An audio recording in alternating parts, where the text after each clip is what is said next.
Allahu Allahu Allahu Allah Allah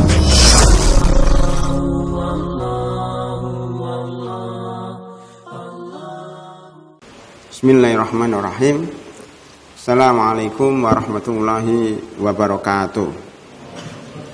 Alhamdulillahirabbil alamin wassalatu wassalamu ala asyrafil anbiya'i wal mursalin wa ala alihi wa sahbihi wa tabi'ina lahum bi ihsanin ila yaumiddin. Tsumma amma ba'd. Hadirin dan hadirat jamaah salat zuhur yang mudah-mudahan selalu dihormati Allah Subhanahu wa taala. Alhamdulillah pada zuhur kali ini walaupun diiringi dengan hujan deras, kita masih diberikan kesempatan oleh Allah Subhanahu wa taala untuk beribadah di masjid ini. Mudah-mudahan Allah Subhanahu wa taala menerima segala amal ibadah kita. Amin ya rabbal alamin. Sebagaimana biasanya kita masih membahas buku halal dan haram dalam pengobatan. Kita masuk kepada bab hukum etanasia. Hukum etanasia.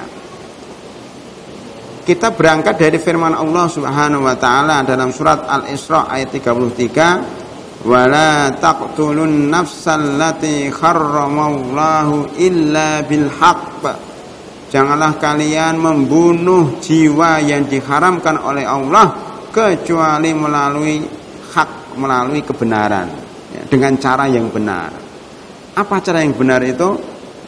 Pertama, ya, kalau dia membunuh orang lain tanpa dasar, maka balasannya adalah kisos. Pertama kisos. Kedua, kalau dia berzina padahal sudah menikah, maka hukumannya rajam sampai mati. Yang ketiga, kalau dia murtad dari agama Islam dan menyerang Islam balik, maka hukumannya dibunuh. Itu bil haq, itu ada 3 penafsiran. Adapun makna etanasia, judul kita adalah etanasia. Etanasia itu dari bahasa Yunani, ya, yaitu etanatos, dari etanatos. Eu itu artinya baik, tenatos itu artinya membunuh. Jadi kalau kita gabungkan, etanasia adalah membunuh dengan cara yang baik. Ada nggak membunuh dengan cara yang baik? Membunuh orang dengan niat baik, membunuh orang karena kasihan. Daripada dia sakit, mengerang-erang, tidak tahan sakitnya, tersiksa selama seminggu, 2 minggu, 1 bulan, mendingan dipercepat ajalnya dengan cara dibunuh. Yang bunuh itu kadang-kadang dokter, kadang saudaranya, kadang orang tuanya, kadang permintaan dari pasien sendiri. Pak, saya nggak kuat, akhiri hidup saya aja. Ya. Kadang-kadang permintaan dari pasien, ya. Kadang-kadang permintaan dari pihak ketiga, karena ini orang dianggap penjahat, dianggap membahayakan NKRI umpamanya, ya, dibunuh aja umpamanya. Padahal dia lagi sakit, dengan cara obatnya, dosisnya ditambah sehingga nggak kuat, akhirnya mati. Banyak para pemimpin politik yang dibunuh di rumah sakit. Banyak, ya, pemimpin politik yang dibunuh ketika dia lagi sakit di rumah sakit dengan cara disuntik, ya, dengan obat yang dosisnya tinggi. Ya, itu di dunia sudah berlaku seperti itu. Oleh karenanya para ulama membagi etanasia menjadi 3 bagian. Yang pertama namanya etanasia agresif atau etanasia aktif. Yang kedua etanasia pasif. Yang ketiga etanasia non agresif atau tidak agresif. Akan kita bahas satu persatu. Yang pertama etanasia agresif, yaitu suatu tindakan secara sengaja yang biasanya dilakukan oleh dokter, ya, dilakukan oleh dokter atau ahli medis lainnya untuk mempersingkat atau membunuh seseorang, ya, membunuh pasien biasanya sengaja, Pak. Ini dibagi menjadi 2. Jadi nomor 1 ini dibagi menjadi 2. Etanasia aktif, agresif, dilakukan oleh dokter sengaja. Ada dua. Pertama, tanpa seizin pasien. Pasiennya nggak tahu kalau dia sedang mau dibunuh oleh dokternya. Karena yang merintahkan siapa? Yang merintahkan anaknya. Karena bapaknya ini punya uang banyak, ya, warisannya banyak, kok nggak mati-mati? Udah ditunggu sebulan nggak mati-mati. Ini anak ini nggak sabar, udah Pak, beri aja dia dosis tinggi, mati. Kalau tak mati dia dapat warisan. Bagaimana hukumnya dalam Islam? Anak yang membunuh bapaknya karena ingin merebut warisan, sebagian ulama mengatakan dia justru nggak dapat warisan. Kalau terbukti dia membunuh, maka dia tidak mendapatkan warisan. Dengan menggunakan kaidah man istajala syai'an qabla awanihi uqiba bihirmanihi, kaidah fikih. Barang siapa yang tergesa-gesa mengambil sesuatu belum waktunya, maka dihukum dengan tidak dapat sesuatu yang dia ambil itu. Siapa saja kalau tergesa-gesa, maka dihukum dengan tidak dapat apa yang dia tuju. Termasuk kepengin merubah kemungkaran. Indonesia sudah seperti ini. Kemudian para pejuangnya, para aktifnya kemudian tergesa-gesa. Belum waktunya sudah ya kepengin perang. Ya, akhirnya apa? Justru malah tidak dapat tujuan yang dia cita-citakan. Itu berlaku bagi semuanya, termasuk dalam masalah kedokteran. Belum sembuh sudah tergesa-gesa ingin sembuh. Mestinya setiap hari itu minum pil sehari 3 kali. Selama sebulan lama banget Udah saya kepengen sembuh 2 hari. Makanya sehari 10 pil dimakan. Apa yang terjadi? Sembuh gak bangkit lagi, alias mati. Ada kasus ya, teman-teman kita juga begitu. Ya, ada beberapa ustadz atau teman lah ya yang meninggal dunia gara-gara tergesa-gesa ingin sembuh, yang memakan obat atau herbal. Kata herbal, kalau dosisnya terlalu tinggi juga nggak boleh. Semuanya ada ukurannya, ya, sehingga meninggal dunia. Ya, ini namanya manis tak jala qabla awanihi uqiba. Manis tak jala syai'an qabla awanihi uqiba bi khirmani. Jadi tadi ahli waris yang membunuh bapaknya ya, padahal belum mati dengan cara etanasia, dengan cara menyuntikkan obat yang berdosis tinggi, maka pertama itu perbuatan haram, kedua dia diberikan sanksi tidak dapat warisan. Itu namanya membunuh orang dengan sengaja. Terkena dengan firman Allah dalam surat Al-Isra surat 17 ayat 33, wala taqtulun nafsa allati harramallahu illa bil haq, janganlah kau membunuh jiwa yang diharamkan oleh Allah. Ini dosa besar.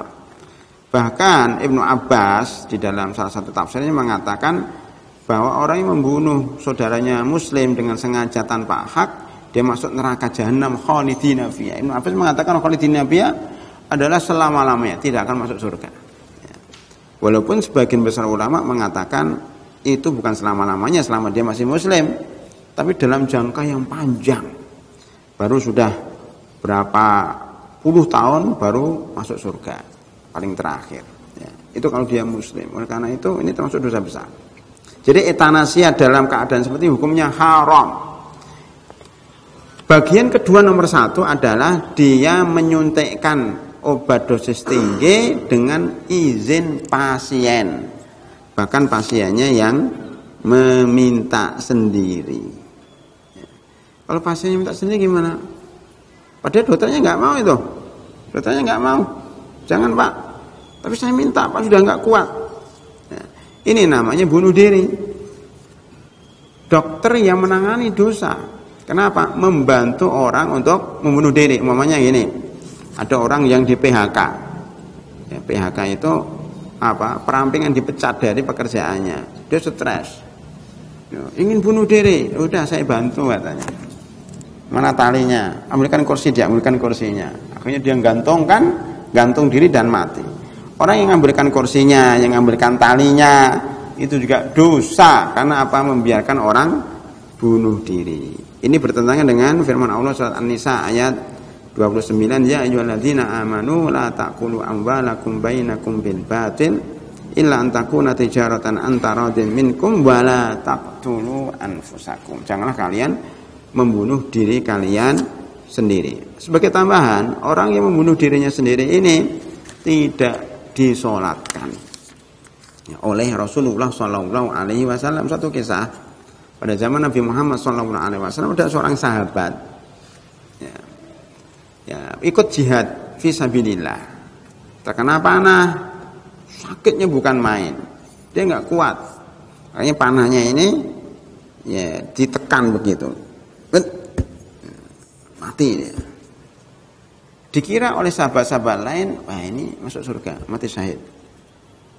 Ketika mau disolatkan, Rasulullah mengatakan, enggak, saya enggak mau nyolatkan. Shollu ala sahibikum, sholatlah kalian, saya enggak mau nyolatkan.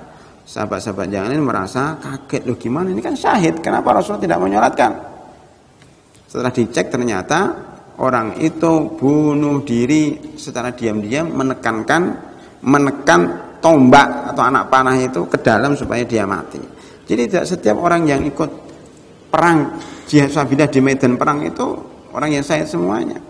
Ada aja yang riya, ada aja yang bunuh diri, yang tidak ikhlas, maka tidak semuanya syahid. Oleh karena itu kita tidak boleh mengatakan orang itu mati syahid. Dari mana kita tahu? Ya, kita hanya boleh mengatakan mudah-mudahan dia mati syahid. Wallahu a'lam bishawab. Mudah-mudahan setelah lahirnya dia orang baik, ya mudah-mudahan Allah menerima amal perbuatannya. Hakikatnya kita nggak tahu seperti yang terjadi pada zaman sahabat ini. Hadirin rahimakumullah, itu yang kedua dari nomor 1. Nah, kemudian yang kedua adalah etanasia pasif. Ya. Sebelum saya membahas etanasia pasif ini, ada satu sumpah ya, dari seorang dokter zaman dahulu, namanya Hippocrates. Ya. Ini orang pertama kali yang menggunakan istilah etanasia. Ya. Beliau ya disebut terkenal dengan sumpah Hippocrates yang ditulis pada masa 400 sampai 300 sebelum Masehi. Kita belum lahir. Ya. Kita sebelum lahir, sebelum Nabi Isa Ibnu Maryam lahir, ada namanya dokter Hippocrates atau Hippocrates. Ya. Ini 400 sampai 600 sebelum Masehi bersumpah, saya tidak akan menyarankan atau memberikan obat yang mematikan kepada siapapun meskipun dia memintanya. Saya tidak akan memberikan obat yang mematikan kepada pasien siapapun juga, walaupun dia minta, walaupun dia bayar. Sekarang kan banyak mafia dokter, ya orang minta supaya diaborsi. Kemarin kita bahas ya bahwa ada orang yang hamil di luar pernikahan meminta ke dokter, ayo itu digugurkan kandungan, dibayar 5 juta, 10 juta. Karena imannya nggak kuat, ya sudah dibantu. Ini sama dengan aborsi. Ya ada pasien kepengen mati, nggak bisa mati, kepengen mati, dibayar dokternya 10 juta, tolong diberi dosis yang tinggi, disuntik akhirnya mati. Memang ini nggak ketahuan Pak, tapi ini namanya bunuh diri. Jadi tadi kalau yang pertama namanya bunuh diri, membunuh orang lain, yang kedua namanya bunuh diri. Ini sama-sama haram hukumnya. Yang kedua, cara singkat, yaitu etanasia pasif. Apa etanasia pasif? Tidak dipergunakan alat-alat medis sebagai penunjang untuk menyembuhkan. Maksudnya begini, ada orang sakit, so berobat nggak mau, saya nggak mau berobat, akhirnya mati. Itu namanya juga etanasia, membunuh diri sendiri tapi tanpa suntikan. Boleh nggak ini? Boleh nggak? Ya. Boleh nggak etanasia pasif? Kita lihat dulu. Etanasia pasif itu kita sebutkan tadi adalah orang yang sakit tapi tidak berobat. Berobat itu apa? Berobat ada dua persepsi orang. Berobat itu ke dokter, namanya berobat. Kalau minum air putih, orang sekarang nyebutnya tidak. Kamu belum berobat. Ya sudah minum nggak berobat. Berobat itu ke dokter, ke rumah sakit, bayar dengan bayaran yang mahal, pakai pil, itu namanya berobat. Lah kalau kita minum air putih itu belum berobat. Kalau kita minum habas sauda belum berobat. Nah, sekarang definisi berobat itu sudah salah kaprah. Berobat itu berusaha menyembuhkan dengan berbagai cara, tidak harus ke dokter. Bagi orang miskin kalau sakit nggak usah ke dokter dong. Termasuk anak-anak Islami kan, udah nggak punya uang. Kalau sakit nggak usah ke dokter. Kenapa? Karena Anda nggak punya uang. Pesantren juga nggak punya uang. Nah kalau sakit ya sembuhkan sendiri. Ya dengan cara apa? Makannya bergizi.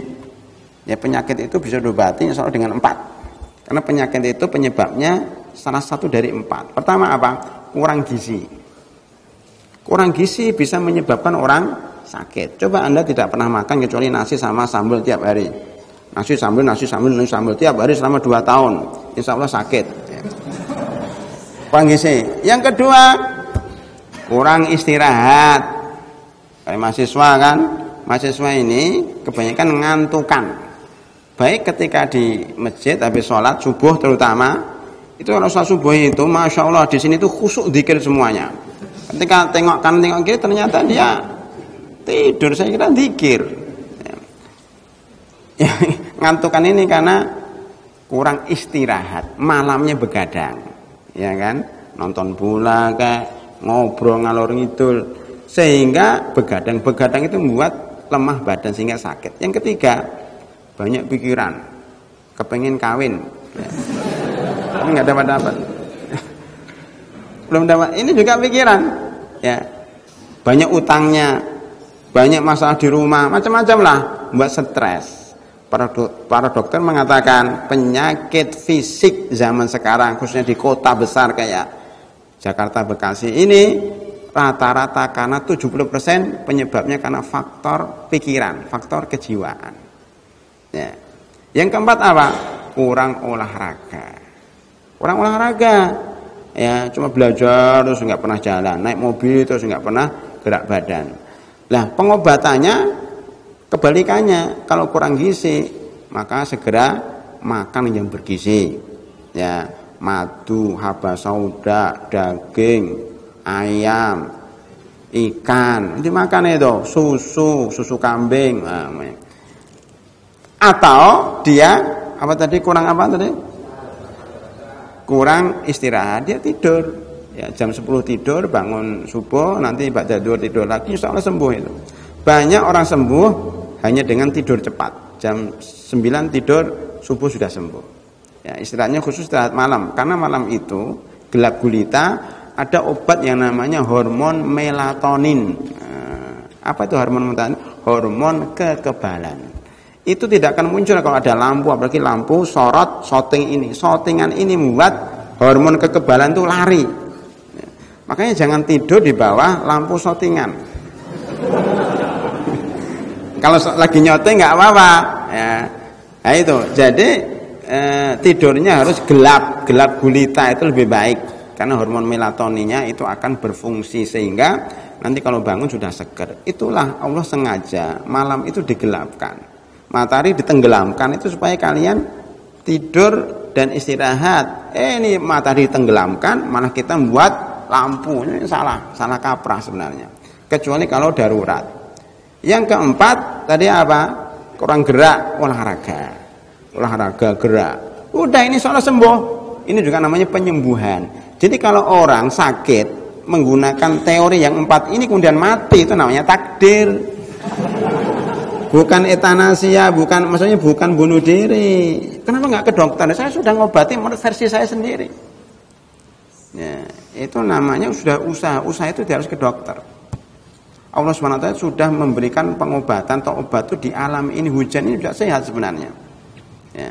Dan air itu juga menyehatkan, tanah itu menyehatkan. Panjang ceritanya, yang jelas orang yang sakit kemudian tidak ke dokter dan mati itu tidak dikatakan bunuh diri, tidak dicela karena dia sudah berusaha. Kalau sudah berobat dengan apa yang saya sebutkan tadi, ya. Kalau kita perhatikan secara jujur, Pak, orang itu mati banyak di rumah sakit atau banyak di luar rumah sakit? Banyak di rumah sakit. Dia meninggal dunia di rumah sakit umum, dia meninggal dunia di rumah sakit. Tapi jarang dia meninggal dunia di rumah, jarang. Artinya apa? Banyak orang yang selamat ketika di rumah sakit. banyak orang nggak sakit ketika dia tidak di rumah sakit. Ya, jadi di rumah sakit itu biasanya orang-orang yang sakit. Makanya di rumah sakit itu sumbernya sakit di situ dan sumbernya orang mati juga di situ. Karena orang yang ke rumah sakit memang sehat dia. Makanya jarang yang mati di luar rumah sakit. Ya ada, tapi jarang. Ya, lebih banyak di rumah sakit. Karena kalau udah mau mati dibawa ke rumah sakit kan, mati di sana. Makanya kalau nggak ingin mati jangan ke rumah sakit umpamanya ya. Jadi maksud saya begini, maksud saya jangan kemudian mentang-mentang kita sudah terpola pikir kita bahwa berobat itu harus ke rumah sakit. Tidak, berobat itu bisa di luar rumah sakit. Sekarang ada namanya rumah sehat. Nah, jadi berobat itu bisa di rumah sakit dan di rumah sehat. Bisa di klinik, bisa di rumah, di mana saja. Kalau orang seperti ini sudah berusaha kemudian meninggal dunia, itu tidak berdosa. Ini tipe yang kedua, yaitu etanasia pasif atau etanasia negatif, tidak agresif. Ini dibolehkan di dalam Islam. Wallahu a'lam bishawab. Nanti kita lanjutkan pada poin yang ketiga pada pertemuan mendatang. Subhanakallahumma bihamdika asyhadu an la ilaha illa anta astaghfiruka wa atubu ilaik. Assalamualaikum warahmatullahi wabarakatuh. شكرا يا ربي شكرا هديت قلبي شكرا نورت دربي شكرا